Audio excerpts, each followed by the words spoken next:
I'm glad you chose me. So that means your desire was stronger than your resistance. If your fear had been the most dominant, we would not have seen you. So your desire is more dominant than your fear. So the calling, you see what we're getting at? You're just always wanting to watch that balance. Soothe yourself, talk the fear down. Nothing serious going on here.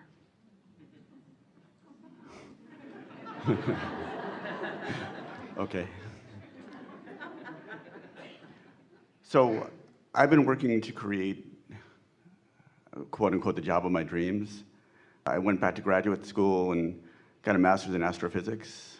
And I've been trying to create this, something just where I love what I do, where I'm working with people that love what they do, where... So the job of your dreams, given what you've heard us talk about here, the job of your dreams keeps expanding, yes? Because you can't stall out. So it's open-ended. Yes. The ideas keep flowing. Yes. You get to dovetail with other brilliant people in a collaborative fashion where great ideas can really hatch. We can see why you'd call that the job of your dreams. We'd call it the most realistic thing that we've ever heard from anyone. Doesn't feel like a dream, it feels like a sure thing to us. But in the process, I can't see myself there. What I feel is, I feel anxious. Well, then don't try to force it, because if you try to see yourself there and can't, then you practice not being able to see yourself there. So you got to back off from it a little bit and be more general about it. So what can you see? I can see the ideas. I mean, I can see the beauty. I'm fascinated by the beauty of the universe and what's possible. So here's the thing. Remember, step one, you already launched it. You don't have to do that again. You already identified what the job of your dreams is. Step one is done. So you don't have to go back and revisit that. So now, step three is what you got to do. Focusing on the beauty of the universe, is that easy for you? Oh. If that comes easy to you, then just do that. This is so fascinating. This is so amazing. This is so incredible. Look at the synchronicity of all of this. All you have to do is be in the receptive mode, and the job of your dreams will come into your experience. At the same time, I think of all things that I should be doing, you know, sending resumes out, talking to people, networking, following up on things that I haven't followed up on. Have you been doing that? Huh? Have you been doing some of that? I've been doing some, but not as much. How's it working out? I feel stuck. There are those who say, if you throw enough mud on the wall, some of it will stick. And we say, yes, but it always makes a big mess. What you want to do is think about, why do you want this? That's what we'd like to hear from you. Why do you want this? Why do you want this job of your dreams? What is it about it that turns you on? It's hard to explain. It's just the energy of seeing things as they are. It's like because I love the feeling of expansive thought, and I love getting to look at something differently than most others can see it. I love the mind expansion that is required in this. I love the free flowing of thought around it. I love the bigness of it. I love the massiveness of it. I love the wholeness of it. I love the perfection of it. I love the wonder of it. I love the amazement of it. I love the co-creative genius of it. I love the unknown of it. Yeah, and something else comes up. Yes? It's a connection. It's when you see these things, I don't know how to explain it, but when you see these things in the universe... Well, we do. It's what we're talking about. That's that alignment. That's what that alignment is. That's that feeling of seeing the world through the eyes of Source. Just catching glimpses of the way it all works, of the way creation happens. How do you think all of this came into being? Exactly in the same way that we're trying to help you get a car in your garage. It's exactly the same process. All of these planets spinning in their orbit in perfect proximity to each other, and beyond and beyond and beyond and beyond and beyond. All of that thought vibration that with attention to it became actualized, and with attention to it became actualized in a rhythm of perfection. Everything always working out to perfection, you see. It's no wonder that it's thrilling to you to gaze in the direction of that, to look upward and outward and onward. It's no wonder that that's thrilling to you, you see. And what feels bad to you is when you come back from all of that and try to figure out how to put a resume together.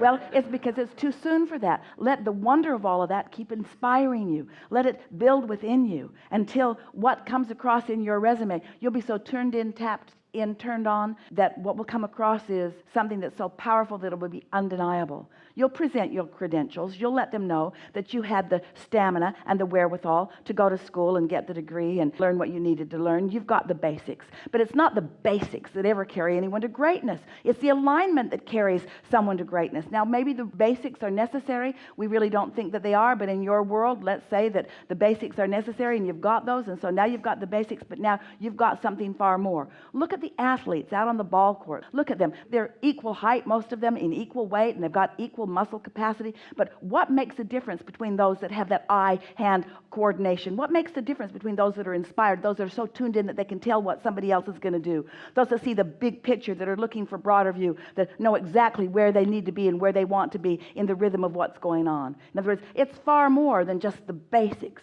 They've gone into alignment. They're using the leverage of energy that creates worlds, and that's what's flowing through them, you see. So if you will allow yourself to dream more and to feel the fullness of all of that longer, rather than doing more of that mundane stuff that everybody thinks that they need to do to jump through the hoops, so you allow yourself to rise above the fray so that you are in love with the universe and all of its possibilities, then that will come across in the way that you interview, in the way that you connect, in the way that you rendezvous with others. Possibilities. Science is so interesting. You know why it moves so slowly? Because everybody thinks everybody has to agree on everything. So you take the slowest minds and you drag them along with the fastest minds. Everybody has to agree. But it's always those that were thinking outside the box that figured everything out. Look at them all through history. Many of them were put in jail. They were so weird because they were not willing to follow. Well, those days are gone. Nobody's going to jail you. The worst thing that could happen to you is that they might misunderstand you, but they will revere you if you allow your mind to soar in the way that you have the potential of it soaring. So you've got the basics, you've got the credentials, you're in the game. Now let yourself dream into that place of feeling wonderful, and then the words that flow forth from you are, I was born for this. I've got this intuitive knowing. My mind takes me places that I've never been before. The idea of understanding this expanding universe, things occur to me. It is so exhilarating when you hook in with that broader perspective.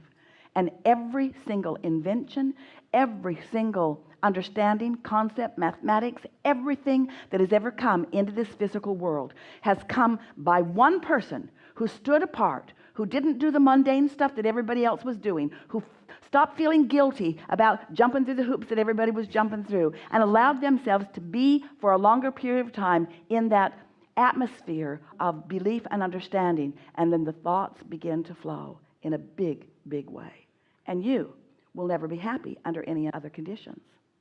You got to go there. We always enjoy visiting with people who have called themselves creative. You all are, no matter what your endeavor, but those in music or those in art or those in science who have felt what it feels like, those in sports, biggest population, who feel what it feels like to be in that zone, who know what it feels like as you just catch glimpses of that alignment.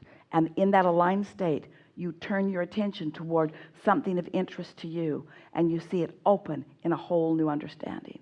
And if you don't need to scamper and get confirmation from others who aren't there, who aren't in that receiving mode, that's why that calls you. You want to be in the receiving mode that nobody else has received. You want to be in the receiving mode that nobody else has received. You're not a regurgitator, you're a creator. Yeah. I have a question, though. Yeah. Well, we did get a little carried away.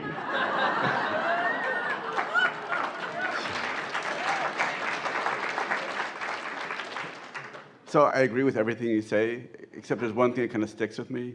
When you say you have the credentials, when I talk to people in the field, I have a master's right now, and they're like, well, you don't have a PhD, you don't have a postdoc. There are all these hoops that people tell me, well, we can't consider you because of these reasons.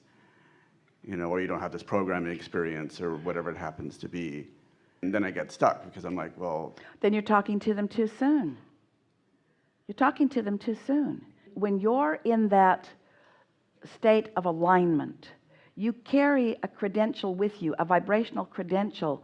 Look at the greats. What kind of credentials did Galileo have? What kind of credentials? Your credentials are the way you mundanize yourselves. Your credentials are the way you standardize yourselves. Your credentials are the way you compare yourselves in the action orientation. You're talking about inspiration. You're talking about alignment.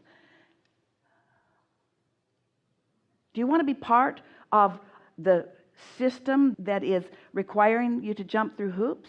Or do you want to tap into the genius of the universe and make something big happen? Esther and Jerry read a book a few years ago, stuck in their minds. It was a man who was talking about travel and how to make travel easy, and he was talking about how to interact with airlines and how to interact with hotels and so forth. And he said, if you ask someone to do something, make sure that they have the power to give it to you. Otherwise, you're just wasting your words. You sort of get that. Ask somebody that has the power to make the water hotter in your room, and so on. Otherwise, it's just a waste of time.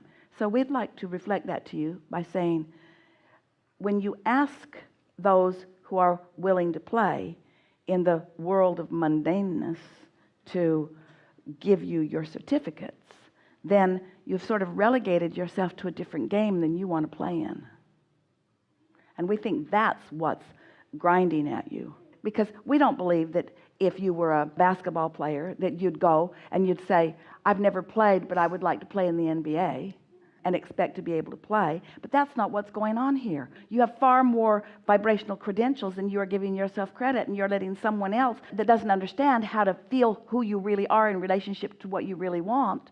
This is the thing that we're saying to all of you all of the time. You're looking for love in all the wrong places. You're looking for accreditation in all the wrong places. You're looking for it from other humans who cannot give it to you. Go to your source, and your source will give it to you. You're looking for confidence. You're looking for clarity. You're looking for stamina. You're looking for vitality. You're looking for genius. You're looking for information. You're not going to find it there with them. They're moving paper clips around. That's their job.